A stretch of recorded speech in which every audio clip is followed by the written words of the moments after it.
అన్న భాగ్యనగర్ లో రోహింగ్యాల అక్రమ చొరబాటు ఎంత వాస్తవం, దాని గురించి ఏం చెప్తారు అసలు?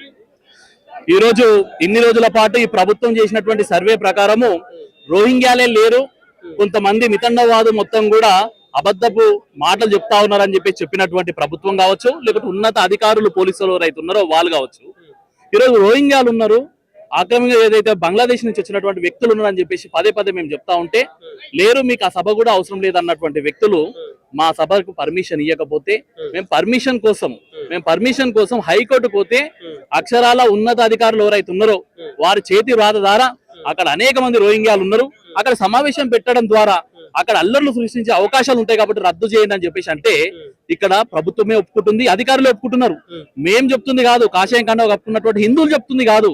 ఇప్పటికైనా పోలీస్ డిపార్ట్మెంట్ ఉన్నత అధికారులు ప్రత్యేకమైనటువంటి డ్రైవ్ నిర్వహించి ఎవరి దగ్గర ఆధార్ కార్డులు ఉన్నాయి, ఎవరి దగ్గర ఆధార్ కార్డు లేవు, ఎవడు రోహింగ్యాలు అని చెప్పేసి అడిగేటువంటి ప్రయత్నం చేయండి. ఈరోజు నా ఫోన్ తీసి నేను చూపిస్తే నేను పట్టుకున్నటువంటి వ్యక్తులు కూడా అనేకంగా ఉన్నారు. ఎక్కడి నుంచి వచ్చినంటే మేము బంగ్లాదేశ్ నుంచి వచ్చినాం అంటున్నారు. ఆటో నడిపిస్తాడు, నువ్వు ఓన్ విరాబాయ్ అంటే నేను ఇక్కడ నుంచి రోహింగ్యా నుంచి వచ్చినటువంటి వ్యక్తులం అని చెప్పేసి వాళ్ళందరూ కూడా ఒప్పుకుంటా ఉంటే మరి ప్రభుత్వం నడుస్తున్నటువంటి విధానంలో కళ్ళు మూసుకొని ఉన్నదా అని చెప్పేసి ఒక సందర్భంగా అడుగుతున్నాం. ప్రతి హిందూ కూడా మేల్కోవాలి, ప్రతి హిందూ కూడా మేల్కోవాలి. 100% అవుతారండి.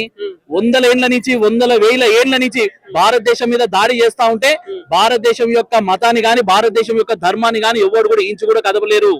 కాబట్టి ప్రజలలో చైతన్యం, ప్రజలందరినీ ఒక వైపుకు తెచ్చే కార్యక్రమంలో భాగంగానే ఈ రోజు ఈ యొక్క సమావేశాన్ని ఏర్పాటు చేయడం జరిగింది. 100% చెప్తా ఉన్నాం, దాదాపుగా అందరిలో మార్పు వస్తా ఉన్నది. ఎవరైతే కుహాన, ఎవరైతే సెక్యులరిజం అనేటువంటి ఎవరైతే కొందరు కొడుకులు ఉన్నారో వాళ్ళందరూ కూడా మేల్కోవాలి. లేకపోతే 200 ఏళ్ల కింద ఎట్లయితే ముస్లింలకు భయపడి ముస్లింలకు కన్వర్ట్ అయ్యారు, అదే విధంగా మీరు కూడా కన్వర్ట్ అవ్వబోతా ఉన్నారు. ఈరోజు పార్టీల పరంగా మాట్లాడతలే మేము, అక్కడ బీజేపీ అయినా సరే, కాంగ్రెస్ అయినా సరే, ఎవరైనా సరే ముందు మన ధర్మం గురించి ఆలోచించాలి, తర్వాత మన పార్టీల గురించి ఆలోచించుకోవాలి. నీ ధర్మాన్ని నువ్వు కాపాడుకోకపోతే రేపు నీ పిల్లలను కూడా నువ్వు అమ్ముకునే పరిస్థితికి వస్తుంది. రేపు నీ పిల్లలు కూడా నీ యొక్క మతం నుంచి ఇతర మతాలకు పోయే ప్రయత్నంలో భాగంగా ఈ యొక్క రోహింగ్యాలు, ముస్లింలు, అదేవిధంగా ముస్లిం కమ్యూనిటీలు అన్ని కూడా చేస్తా ఉన్నాయి. కాబట్టి తస్మాత్ జాగ్రత్త.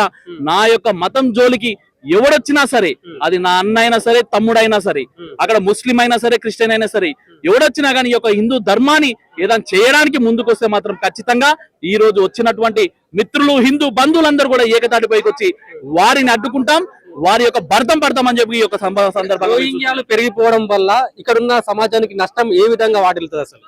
ఎందుకుండదండి? వచ్చినటువంటి రోహింగ్యాలు ఏమన్నా పుణ్య పురుషులు, ఏమన్నా వచ్చినటువంటి రోహింగ్యాలు ఏమన్నా సమాజానికి సేవ చేసే వాళ్ళ ఎవరన్నా?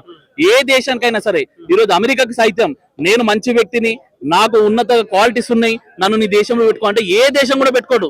అత్యధికంగా అభివృద్ధి చెందినటువంటి అమెరికా కావచ్చు, జపాన్ కావచ్చు, జర్మనీ కావచ్చు, ఆస్ట్రేలియా కావచ్చు, ఏ దేశం అయినా కానీ ఇతర దేశస్తులని ఎవడు కూడా యాక్సెప్ట్ చేయడు.